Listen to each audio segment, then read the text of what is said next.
हरिओम प्रिय दर्शकों, यदि आपकी मीन राशि या मीन लग्न है तो इस वीडियो को पूरे ध्यान से देखिएगा, समझिएगा। इस वीडियो में हम समझने वाले हैं, जैसे कि आपने पढ़ा कि 24 अगस्त से तूफान आने वाला है। क्यों सावधान रहना है, इसके पीछे क्या क्या स्थिति है, क्या सावधानी रखनी होगी, ये सब हम विस्तार से समझेंगे।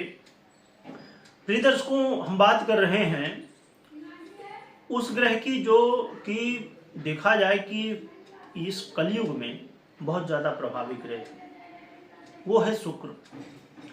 वैसे तो राहु केतु जैसे ग्रहों का बहुत बड़ा प्रभाव माना जाता है, शनि जैसे ग्रह का बड़ा प्रभाव माना जाता है कलयुग में, परंतु शुक्र भी एक वही ग्रह हैं जो कि कलयुग में बहुत ज़्यादा प्रभावी हैं।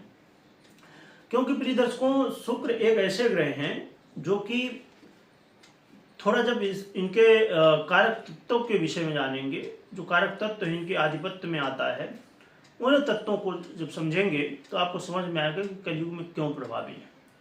अब शुक्र देखा जाए तो प्रेम के कारक है। तो प्रेम क्या कलयुग के अलावा नहीं था,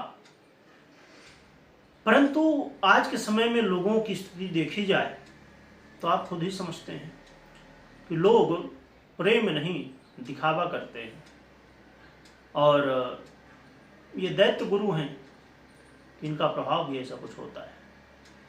तो चाहे लव पार्टनर हो, चाहे मैरिज पार्टनर हो, दाम्पत्य हो, आप विवाहित हैं, तो आपके लिए शुक्र का प्रभाव समझना बहुत जरूरी है।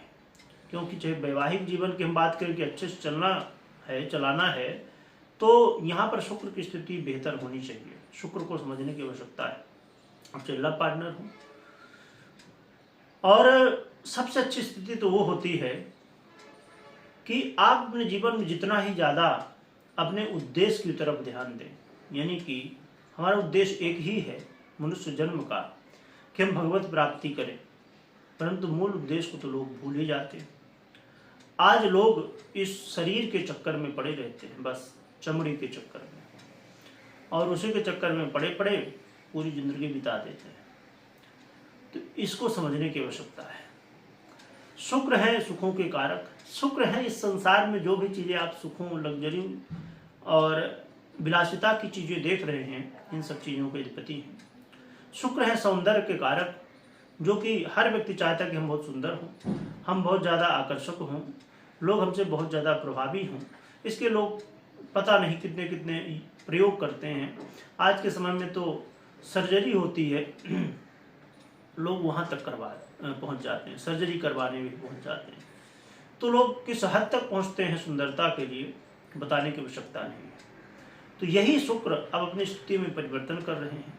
शुक्र 24 अगस्त को अपनी नीच की राशि कन्या राशि में प्रवेश कर जाएंगे, और 24 अगस्त से लेके 19 सितंबर तक, यानी 25-26 दिन। तो ये जो समय होगा, इसमें कुछ विशेष स्थितियां भी है, उन्हें भी समझ लीजिए तो फलादेश समझने में काफ़ी ज़्यादा आसानी हो जाएगी। एक तो शुक्र नीच के हो जाएंगे, और मीन वालों के लिए देखा जाए तो कोई ये कारक ग्रह भी नहीं है, बल्कि मारक ग्रह हैं, और केतु के साथ भी युति करेंगे, क्योंकि केतु कन्या राशि में पहले से ही है, तो लंपट योग का भी निर्माण कर देंगे। और राहु की भी दृष्टि है शुक्र के ऊपर, और मंगल जैसे ग्रह की भी दृष्टि है, परंतु देवगुरु बृहस्पति की भी दृष्टि है। स्वयं आपके राशि, आपके लग्नेश देवगुरु बृहस्पति की भी दृष्टि शुक्र के ऊपर है। दैत्य गुरु के ऊपर देवगुरु की बृहस्पति की दृष्टि है। यहाँ पर यदि समझें तो सोचिए कि केतु, राहु, मंगल और गुरु, कई ग्रहों से संबंध बन रहा है। अब समझते हैं कि फल क्या मिलेगा। हमने स्थितियों को तो समझ लिया। यहाँ पर प्रिय दर्शकों, बहुत ज़्यादा जरूरी सबसे पहले इस समय अपने विचारों में पवित्रता लाना, अपने विचारों में धर्म को लाना। यानी कि हमारे जो विचार हैं, हमारी जो सोच है, उसको थोड़ा सा कहीं न कहीं एक हमें ठीक करना होगा। हमें अपने विचारों में पवित्रता लाने की आवश्यकता होगी, क्योंकि इस समय आपका मन बहुत ज़्यादा विचलित होगा, विपरीत के प्रति आकर्षण होगा, और वही समस्या बनेगी। और इस समय आपके दाम्पत्य जीवन में, मैरिज लाइफ में भी समस्याएं देखने को मिल सकती हैं। वाद विवाद कलह का माहौल बनने की संभावनाएं देखी जा रही हैं। और आप यदि नए रिश्ते की शुरुआत करना चाहते हैं, थोड़ा रुक जाइए, समय अच्छा नहीं। व्यापारियों के लिए उतार चढ़ाव भरा हुआ समय रहेगा, तो व्यापारियों को भी अपनी कमर कस लेना चाहिए उतार चढ़ाव के लिए। सबसे बड़ी बात यहाँ पर यह है कि जब हमारी लग्न ही प्रभावित हो जाए, है ना, प्रथम भाव जो होता है वो प्रभावित हो, तो ऐसे में बहुत ज़्यादा जरूरी होता है कि हम जो रास्ता अपना रहे हैं जीवन में, हमारी जो एक दिनचर्या हम मान लें या हमारी सोच मान लें या जो भी मान लें, तो उसे धर्म युक्त करके रखना।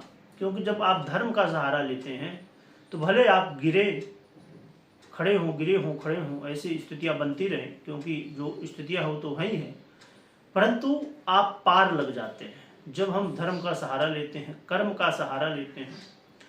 और जब हम अधर्म का और आलस्य का सहारा लेते हैं तो हम गिर जाते हैं, है ना। लास्ट देखिए यहाँ पर महत्वपूर्ण हुआ करता है, लोग अक्सर क्या सोचते हैं, प्रथम परिणति, यानी कि पहले हम क्या देख रहे हैं, क्या हमें प्राप्त हो रहा है, पर लोग लास्ट में क्या होने वाला उस चीज को नहीं समझते। यानी कि जो निचोड़ होने वाला है, तो निचोड़ क्या होगा।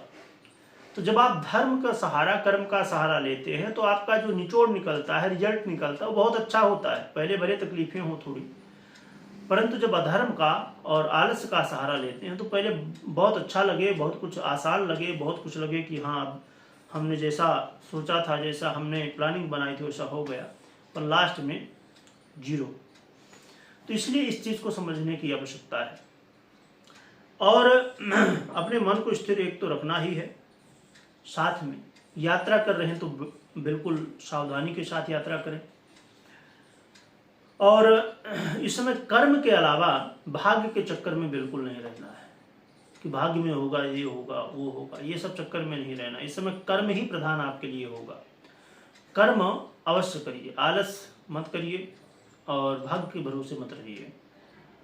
साथ में यहाँ पर अचानक कोई जीवन में कुछ विशेष स्थितियां बन सकती हैं, अचानक कुछ बदलाव हो सकता है, तो हर एक स्थिति के लिए आपको तैयार रहना चाहिए कि कुछ यदि बदलाव होता है तो हम कैसे सभी स्थितियों को मैनेज करेंगे। साथ में देखा जाए तो आपके जीवन में कहीं ना कहीं इस समय एनर्जी की कमी देखने को मिलेगी, थोड़ा सा आलस्य देखने को मिलेगा। कोई आप परीक्षा में हैं, प्रतियोगिता में हैं, कोई आप कंपटीशन में हैं, यहाँ पर थोड़ा सा ए के साथ बी प्लान, सी प्लान बना के रखना चाहिए, क्योंकि हो सकता है कि आपका एक प्लान काम ना करे, यानी कि असफलता हाथ लगे। तो इन चीज़ों का ध्यान रखना चाहिए। और जो लोग सोशल मीडिया से जुड़े हुए हैं उन्हें भी बहुत ज़्यादा सावधान रहने की आवश्यकता है, क्योंकि सोशल मीडिया में एक गलती आपके लिए थोड़ी समस्या खड़ी कर सकती है। तो इस जो ग्रह स्थिति का ये जो समय है, इस समय आपको ये सावधानियां रखनी चाहिए। पर एक चीज़ मैं बता दूं, देखिए एक बड़ा कन्फ्यूजन देखने को मिलता है कई बार लोगों के बीच में कि अब जैसे हमने बात की अभी शुक्र की, अभी मंगल का भी परिवर्तन 26 को होने वाला है, चंद्रमा का तो 2.25 दिन में होता ही रहता है, और मतलब महीने में कई ग्रहों का परिवर्तन होता रहता है। अभी जैसे 20 अगस्त को देवगुरु बृहस्पति का परिवर्तन हुआ, नक्षत्र परिवर्तन हुआ। ऐसे अब शनि वक्री अवस्था में इस समय चल रहे हैं, तो वक्री अवस्था में उन्होंने भी नक्षत्र का परिवर्तन, चरण का परिवर्तन किया।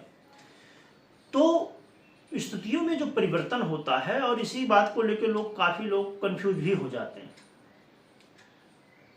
अब ये प्रश्न कहा जाए कि लोगों के मन में उठ रहा है कि किसी ने ये कमेंट किया था कि एक अलग अलग जो है, तो जितने हम चैनल देखते हैं ज्योतिष के, उसमें कुछ किसी में एक ही ग्रह को लेके, एक ही परिवर्तन को लेके अलग अलग बताया जाता है।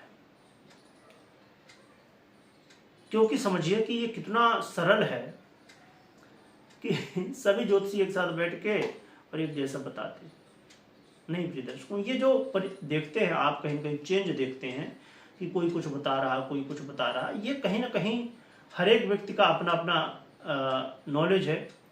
हर एक व्यक्ति अपने अपने नॉलेज के आधार पे, अपने अनुभव के आधार पे क्या इस ग्रह का, क्या इस स्थिति का प्रभाव हो सकता है वो बताते हैं, चाहे मैं हूं या चाहे अन्य ज्योतिषी हूं। तो इसमें यह चीज संभव ही नहीं कि हर एक ज्योतिषी एक जैसा बताए, क्योंकि हर एक व्यक्ति का अपना ज्ञान अलग है, हर एक व्यक्ति का अपना अनुभव अलग है। क्योंकि एक अनुभव बहुत बड़ा होता है। हम मान लें कि जैसे समझिए कि राहु है तो राहु ही है हर एक ज्योतिषी के लिए, शनि है तो शनि ही है, राशि परिवर्तन हुआ तो हुआ ही है, वही हुआ है। परंतु हम कितनी गहराई से उसमें जाते हैं और कितना हमारा अनुभव है, क्योंकि एक अनुभव बहुत बड़ा परिवर्तन करता है।